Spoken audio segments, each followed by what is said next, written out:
பார்த்து வருகிறோம். ராஜபாளையம் அருகே கோவில் காவலர்கள் இருவர் கோவிலுக்குள் வெட்டி கொலை செய்யப்பட்டிருப்பதாக அண்மை தகவல் கிடைக்கப்பட்டிருக்கிறது. காவலர்கள் பேச்சிமுத்து, சங்கரபாண்டியன் ஆகியோர் கொலை செய்யப்பட்டிருக்கிறார்கள். இது குறித்த விவரம். பிரசித்தி பெற்ற அருள்மிகு நச்சாடை தவிர்த்தலிய சுவாமி திருக்கோவில் உள்ளது. இக்கோவிலானது தென்னகத்தில் பஞ்சபூத தலங்களில் ஆகாய ஸ்தலமாக விளங்கி வருகிறது குறிப்பிடத்தக்கது. இந்த நிலையில் இக்கோவிலில் காவலாளியாக தேவதானம் கோவில் தெருவில் வசித்து வரும் பேச்சிமுத்து என்பவரும், அதே ஊரை சேர்ந்த சாஸ்தா கோவில் ரோட்டில் வடக்கு தெருவில் வசித்து வரும் சங்கரபாண்டியன் என்பவரும் இரவு நேர காவலாளியாக பணியாற்றி வந்துள்ளனர். இதனையடுத்து இன்று காலை 7 மணி அளவில் கோவில் நிர்வாகத்தினர் கோவிலை திறந்து பார்த்த பொழுது இரு காவலாளிகளும் பலத்த வெட்டு காயங்கள் மற்றும் கூர்மையான ஆயுதங்களால் தாக்கப்பட்டு அதிக இரத்தப்போக்கு காரணமாக உயிரிழந்த நிலையில் இருந்துள்ளனர்.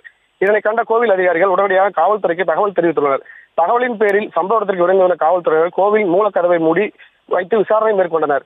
காவல்துறையினர் விசாரணையில் கோவில் உண்டியல் உடைக்கப்பட்டதும் அறிவாள் உட்பட கூர்மையான ஆயுதங்களால் காவலாளிகள் கொடூரமாக தாக்கப்பட்டு உயிரிழப்பதும் தெரிய வந்துள்ளது. இதனையடுத்து இரு காவலாளிகள் உடலை மீட்டு காவல்துறையினர் ராஜபாளையம் அரசு மருத்துவமனைக்கு அனுப்பி வைத்து பிரேத பரிசோதனைக்காக அனுப்பி வைத்து விசாரணை மேற்கொண்டு வருகின்றனர். இந்த அறநிலையத்துறைக்கு பாத்தியப்பட்ட பிரசித்தி பெற்ற திருக்கோவிலில் இரவு பாதுகாப்பு பணியில் ஈடுபட்டுள்ள இரு காவலர்கள் கொள்ளை முயற்சியின் சம்பவத்தில் அடித்து கொலை செய்யப்பட்டது இப்பகுதியில் பெரும் பரபரப்பையும் சோகத்தையும் ஏற்படுத்தியுள்ளது.